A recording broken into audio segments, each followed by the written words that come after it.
What's up guys, it's Rogue2 here. Welcome back to another amazing video on the channel. For today I got you a Crystal Beast deck profile. It is extremely budget and I thought I'd be giving it to you budget players out there. I'm pretty sure you can get the entire deck for around 20 to 30 pounds, which I think is absolutely incredible value, and it's actually a very good sleeper pick this format. So without any further ado, let's get straight into this deck profile. So starting off with the deck profile, we have the main normal summon of the deck. We have triple of the Crystal Beast Sapphire Pegasus. This card is pretty insane. Well, on normal summon, it equips a Crystal Beast pretty much from anywhere from your hand, graveyard, or deck. And this is the main win con in the strategy, because you're going to be sort of bouncing him constantly, bouncing your opponent's cards, and then normal summoning him again. And the fact that you can get two of them out really easily, and they're both level 4, and then you can access all of your rank 4 Xyz monsters. So triple Crystal Beast Sapphire Pegasus, and for our other normal summon, I'm playing triple of the Crystal Master.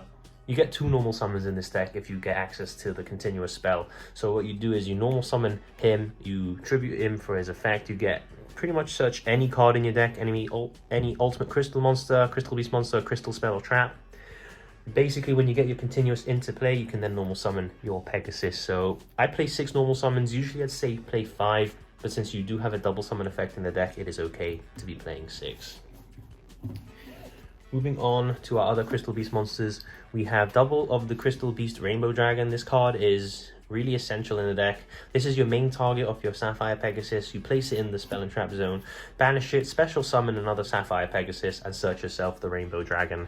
So this card gives you basically a 1-card combo into an Xyz monster. So it's very useful. And if you have it in your hand, you can, you summon it when your attack is declared involving Crystal Beast monster. And he's quite big, he's 3k, so you can get some damage in. For the last Crystal Beast monster we play, we have the 1 Ruby Carbuncle. I think the Carbuncle is pretty much essential considering you are the Conclave control deck. If you don't know, when a Crystal Beast monster is destroyed and Conclave is face up, you special a Crystal Beast out your deck, and usually it's Carbuncle, and then Carbuncle will special summon all of your Crystal Beasts from the spell and trap zone, so it's just really good for the grind game. And of course we have the 1 Rainbow Dragon. He is the brick of the deck. You never pretty much want to see him in your hand. He'll always end up in your hand, and he'll just stay there because you need him in your hand for your quick play spell.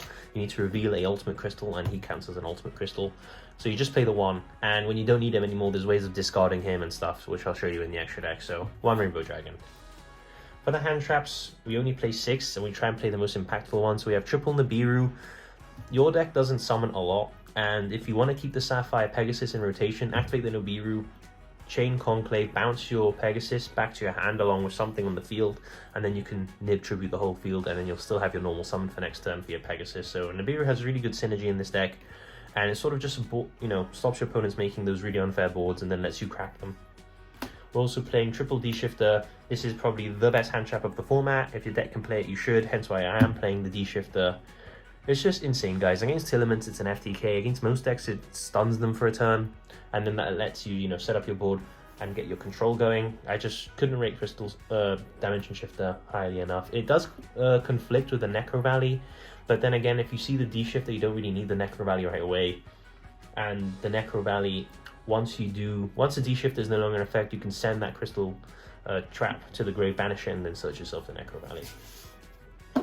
That is it for the monsters. There's not many. You are pretty much going to be having to play your resources very well when it does come to the monster lineup, because you're not playing many Crystal Beasts, but you're just playing the essential ones in a way. You don't really need the other ones because you're not going to be making those fusions. Moving on to the spells, we have triple Pot of Extravagance. This of course can be Prosperity, but this is the budget build, so just extravs will do. Gets you draw power, gets you card advantage. It does what you need it to do, really. The only downside is you have to play multiples in the extra deck. Prosperity allows you to have a very versatile extra deck suited to Super Poly, whereas the extra you sort of need to play multiples of everything. But it is what it is. For the for the price that this deck is, you can't really complain. It has a lot of power behind it.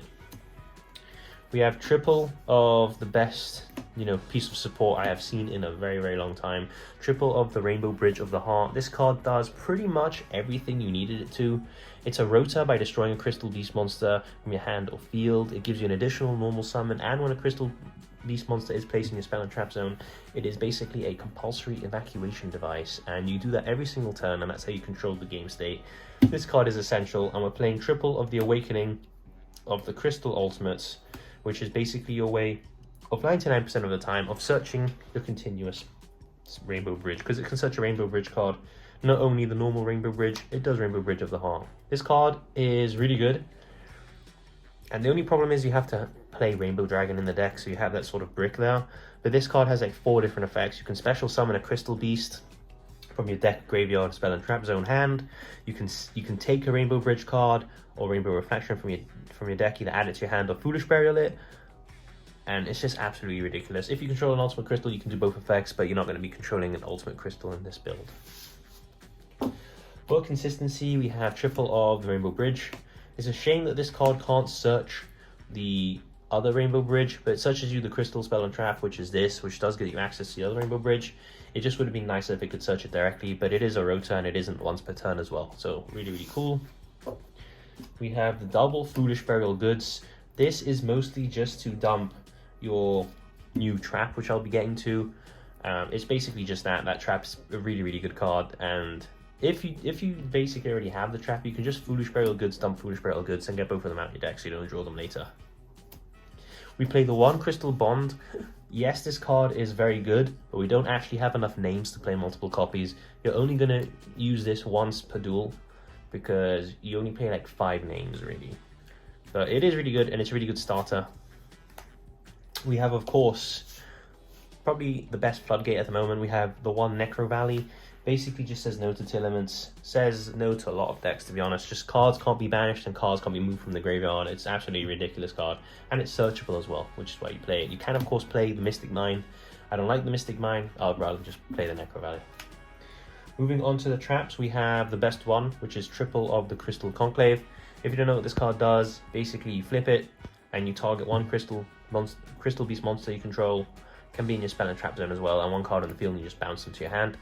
And then it sends itself to the graveyard. And if it's just face up and you activate something that destroys a Crystal Beast like a continuous spell, it will special one out the deck. Speaking of destroying Crystal Beast, we have our triple of the Crystal Miracle. This is our Omni Negate, and it does so by destroying a Crystal Beast monster you control, which triggers the Conclave, so you sort of see how the advantage starts snowballing.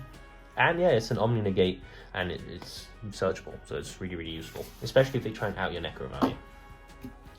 For the 2 traps left that we are playing, we're playing the 1 Rainbow Bridge of Salvation. This is a very big brick as well, along with the Rainbow Dragon, but we are playing cards in our extra deck to facilitate if we do draw this, so it's not too bad. But yeah, this card, it's in the graveyard. Its main effect is never going to come up. It's really, really niche. But if you banish it, basically, you can search a field spell and a Crystal Beast monster. Make sure you have a target, by the way, because you need to add the Crystal Beast monster. It is a mandatory effect. If you can't add the Crystal Beast, you can't search your Necro Valley. And then for the last card, the 40th card, I have a spicy tech that I found. It's called Omega Judgment. And if you don't know what it does, is it targets 1 face-up monster card in your spell and trap zone. So that can be any Crystal Beast, and 2 cards your opponent controls, and it destroys them. So I thought that was a cool tech as a one-of, as a 40th card. You can, of course, play anything else instead of this. You can play Called by the Grave or something. But I like Omega Judgment. It's kind of cool. Moving on to the extra deck, let's start off with our Link 2s. We have double of the Barricade Blocker. This card is very versatile. It takes 2 monsters with different names, so sadly you can't use 2 Pegasuses. But if you don't know what it does, when you link summon, you can discard a card, usually a Rainbow Dragon, because that card is dead in your hand.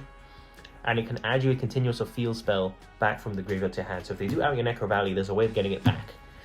And also, if it's on the field, face-up spells you control cannot be destroyed by your opponent's card effects, which gives you protection for your Necro Valley and for your Rainbow Bridge. So it's kind of a very useful card. We play 2 because, of course, Extrav. And yeah, these are the only links that we do play. Moving on to the Xyz package, we play triple of the Dugaris. This card is extremely versatile. The fact that you can draw 2 and always pretty much discard your Rainbow Dragon, you just basically get a Pot of Greed for free. The fact that you can Monster Reborn something in your graveyard if you need, to start your plays, or if you're pushing for an OTK, you can double the attack of something for that battle phase, which I think is very useful. We're playing 3, of course, because of Extravagance. We're playing 2 of the Tornado Dragon. This is basically a way, along with our Dugaris, of if we do draw our trap with Dugaris, we can discard it by drawing 2. With Tornado Dragon, we can set it and then blow it up ourselves, and then we get basically its graveyard effect. So Tornado Dragon is very versatile in that matter, and of course, with Mystic Mine and all that running in this format, Tornado Dragon isn't that bad if you already have it on the field and you activate the Mystic Mine. We're playing 2 of the Castel. It's sort of just unique removal in a way, target it and bounce it back. The deck does a lot of bouncing, so it sort of sticks with the theme, and it's extremely cheap for what it is. We're playing 1 Silent Honor Arc. This is just, again, more unique removal. It sort of targets a card and puts it as material, and then if they are going to out it, you can sort of protect it with the card you stole. We're playing 1 Baguska. In theory, I would be playing more, but I only have 1. So just the 1 Baguska for now. You could easily take out a Silent Honor Arc for it. Yeah, just basically, worst case scenario, make a Baguska in defense and pass, and your opponent will have quite a lot of difficulty outing it. We're playing 1 Exciton Knight. A really good, basically, leveler. Evenly matched before. Evenly matched was a thing, basically. And it's not once per turn. It's once per chain, which is kind of nice.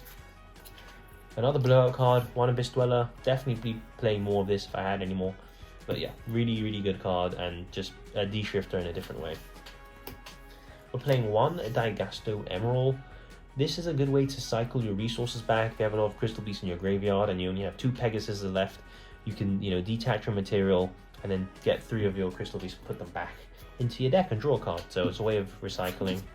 And then, of course, if you need to kill someone and you sort of miss the OTK, you can always cowboy them for game. Or cowboy in time is also a very, very funny thing. So that is the end of the deck profile, guys. I hope you guys did enjoy my take on the Crystal Beast deck. Please do let me know if there are any changes in your versions, and please do leave a comment down below. I like replying to all of you guys. If you guys do enjoy shorts, make sure you do check out our shorts section. We post a video every single day until we pull a Starlight Rare. So I'm Ropetier here, and I'll catch you all in the next video. It's time! Let's go!